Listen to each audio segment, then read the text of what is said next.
Good evening, peoples. Let's jump in on Tesla. It's one of the few remaining that had to roll this week. And I'll give the fund managers a little credit. They waited for a bounce up. When you know you have to roll in a week and you're going into the last week, you prefer an up day when you're way behind. So let's explain on Tesla. They write all their options on Tesla for TSLY, right? So not only do we have weeklies, but we have our synthetic. So the weeklies, they rewrite every week. So they try to go out a little ways, and there's where I typically find fault if they write them in too close, right? And the trade-off is the closer to where it's trading when you write it, the more money you collect, more premium. But the safety aspect is you write out a little further, you collect less money, but you don't get run by or what's termed capped. Why is capped negative? Being capped means you're at the level and then you can go buy it. As you go buy it, not only do you give back all the money they handed you, but then you start truly losing money. You can lose double, triple, quadruple. And then by having the synthetic, you're basically just taking all the gains. Because what is a synthetic? Without getting into the technical, it's a way for these funds to go long the underlying stock. So they want Tesla to do well. If all we owned were just the synthetic, we would do pretty much exactly what Tesla did. When it goes up 8% in a day or 4%, we go up 4 or 8. But we don't have an income source. Technically, they could sell and then, go off that, but then they start trading literally in and out of the stock. And what value are they offering you? You can trade the stock daily or whatever. So they're trying to, and they've done a good job in general for people that don't know how to do options. But the issue always becomes in the execution and the dynamics of the marketplace, right? So a stock that's trending flat to down, you're successful in your weeklies, but if that down stays down without moving up, you lose NAV because your synthetic loses money. When you roll that synthetic once a month, once every 2 months, you're losing money. So it's that, I always say, threading the needle, the yin and the yang, right? So what's happened here is they've been way underneath their synthetic. They own a 260 and a 265. Well, you remember before August 5th and before earnings, Tesla was up in the 250s, 260s. I think it went 270s. I don't have the chart in front of me, but it was way up there because Elon Musk said, hey, we got better deliveries. We delivered more products, we sold more. Then the earnings came out and they said, yeah, they're good, but it's that projection. But we're going to delay our low cost model. We're going to delay the robo taxi. And all of a sudden, then your August 5th hit. So everything went down, and Tesla's regaining from the lows, but they're nowhere near 250, 260, 270 where these synthetics were put on. So eventually you have to roll, and 816 is that day. So my only fault with them, I understand the market dynamics. They can't foresee the future. But I was warning about these weeklies. So let me cover both things. So what's happened? They didn't write them that far out of the money. These were all put on 8/8. And at that time, I can go into the sheet and show them they were sold at 4 and 5% out of the money. But they wrote them on 8/8. So they wrote them on a Thursday with 6 more trading days. So they went 4 and 5%. And here we are on 8/15. Yesterday on 8/14, they were at 201. So they weren't that much of a risk of hitting a 207 and a 210, but I said they should consider taking them off. The last report I did was on Wednesday. And where was the stock trading on Wednesday? Well, the stock was trading at 207. So sorry, let me get the dates right. 16 is Friday, 15 is Thursday. So on Wednesday, they were at 201 below those, and I don't remember the percentage. But now by going to 214, we're at risk. So let me cover the weeklies. Then I'm going to go back into the trades they did today.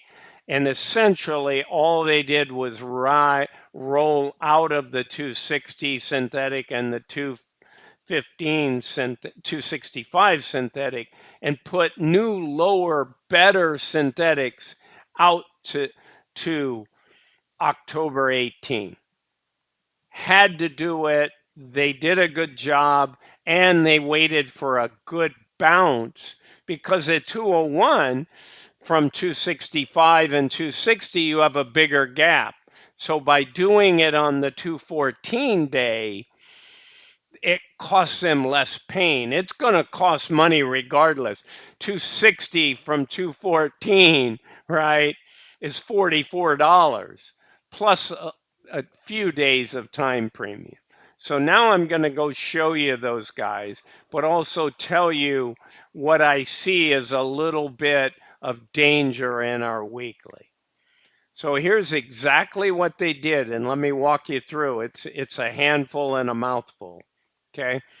So these 816 expirations, they had to close out. So they waited, but they waited for a bounce. And whenever you sell the call and buy to close the put, that means you're taking that trade off. So that's exactly what they did. So how much are you going to get it for a 260 call with one trading day? That's $45 underneath 260, a penny. Remember, that it's worthless, but just like when they have to buy something back for a penny, they get a penny. But it costs them $46.06 to close it. So I'm going to show you the damage there. And then smartly, they always have to have a synthetic active. So they went out and wrote the 1018, same quantity, and they spent $21.90. Why? Because they're up at 214, right? They're $4 in the money above the 210. So $4 is the value of that increase, and the rest is the time premium. So 17.9 is the time premium, $4. That's why the put is valued less, right? If this was right at 210, these would have been real close. You might have seen 1720 and 1705 or something, right? But they're not. So when we buy it and sell it, that also cost us money. Okay. And then they went to the 265, much smaller quantity. And because it's a higher strike price, they still get the penny, but they had to pay 51.77. And then they chose a 215 on this, okay? And they bought for 19.30 and sold for 18.9. So I'll catch you up on all of those. So let's go through those, and then I want to talk about the weeklies. So these are closed out now. So we come in here on 815 and we say minus 33,023 contracts. Buy for 1 cent, sell for 46. So look at what it cost them. 152 million here, minus 33,000. So I summed it up here. So basically, they had a 152. Now remember, Tesla has a lot of shares. They have 50 million shares. So it's about a $3 loss to close that position out. $3 and a few pennies. So I added that to the current loss, of 6.8 million. So we now have in August a 159 loss, but we're not done. We still have the 265s, albeit a small quantity. So we go here to this new synthetic and we put this in and we get a 52,000 nothing in comparison loss. Okay? And they're both 1018s. So let's then talk about, so there were no trades the last 2 days other than all synthetics. They didn't, when Wednesday, some share money came in, or was it Thursday? It was Thursday. So they got 400,000 shares, but they knew they were going to be rolling and they didn't want to go spend that money and put additional positions in. So, whoops, I'm in July. I need to be in August. But there were still shares bought. So here it was, 250,000 shares additionally were bought into the fund, none on Friday. So they set on that cash knowing that they have to buy this ugly stuff out. And we'll get to all that in payouts. But let's talk about the synthetics. And let me show you on the weekly. Guess what? On the weeklies, nothing changed except for they're both underwater, right? This number was 201 on Thursday. So the 207 was still safe, and so was this. But they didn't buy them back. So now we're at 214. We've overrun this by a lot, right? $7. And this one by a little bit. So we would have to hope that we go back to 207.50 and stop and close at 207.50. We buy this back for 1 cent to 5 cents, whatever we have to pay. And this guy, we likely can get a penny or two. And we win the weeklies, right? That's what you want, because let me show you on the weeklies what that looks like. So we have 11 million collected in the big one, right? The 33,000. Look at what it would cost us to buy it back right now. 23.5 million.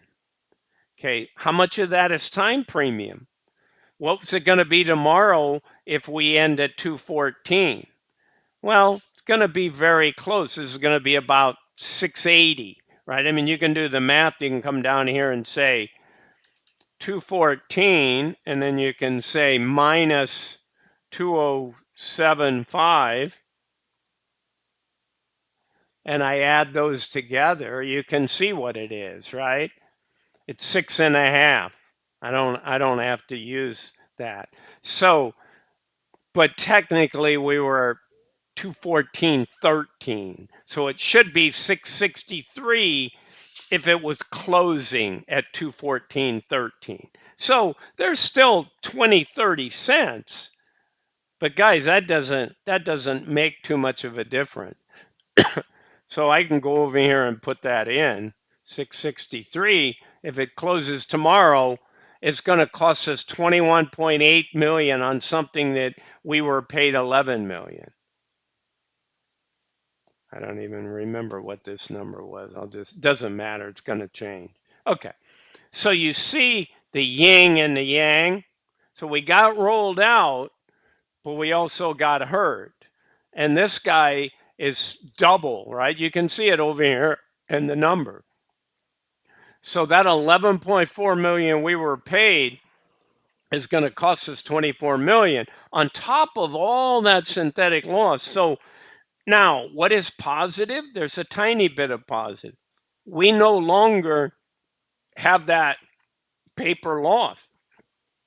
We have a $20 million paper gain, but it's peanuts, guys, relative if we lose this much. So again, sometimes you say, why do I, it's exactly in the best possible thread the needle as we go to 207.5 and close there.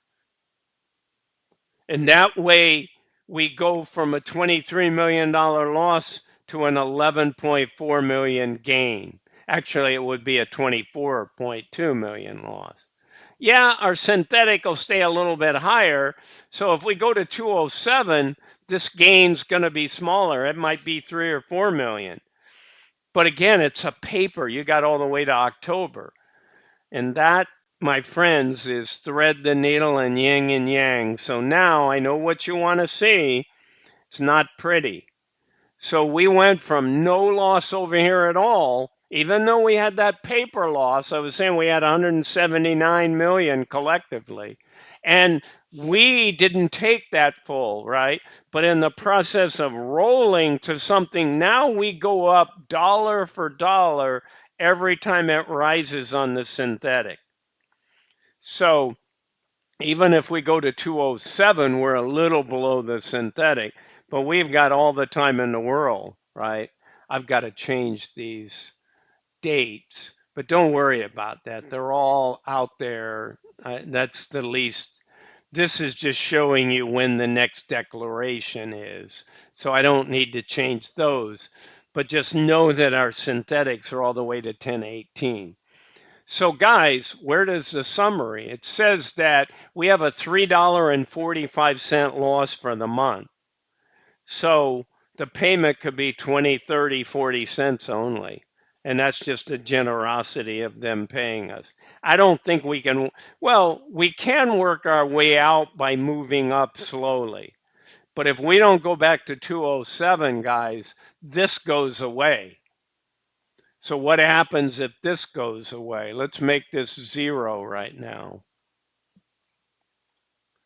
Now we got a 368 loss, right? And what if this then becomes a plus number?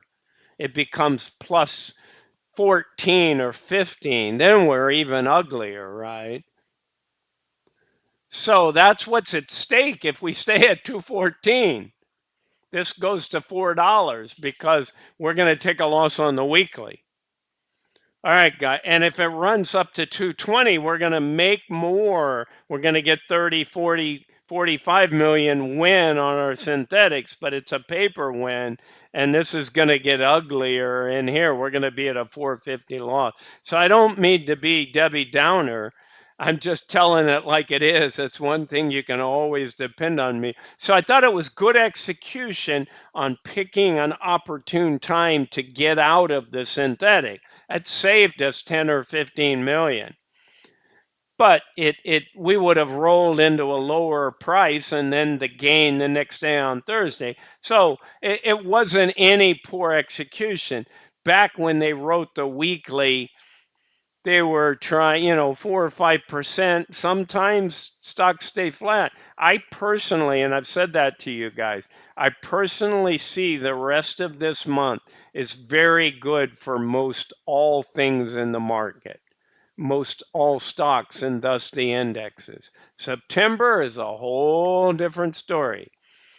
So hopefully these fund managers tomorrow will buy out of these. If we drop back below 207, you better take that off the table. If you see us drop to 207 and then close the day back at 214, and guys, guess what? Guess what 816 is? It's the monthly option witching period. It means that the institutions push around big stocks so that option writers don't make that much money. And so that could be an opportunity for these guys if we go to 2075 for them to buy it back for 30 cents and get out of there. All right, guys, that's what I got. This is not financial advice. I'm not a financial advisor. Always ask your financial advisor before making any investment decisions. This is for fun and entertainment only. Have a good one, guys. Bye for now.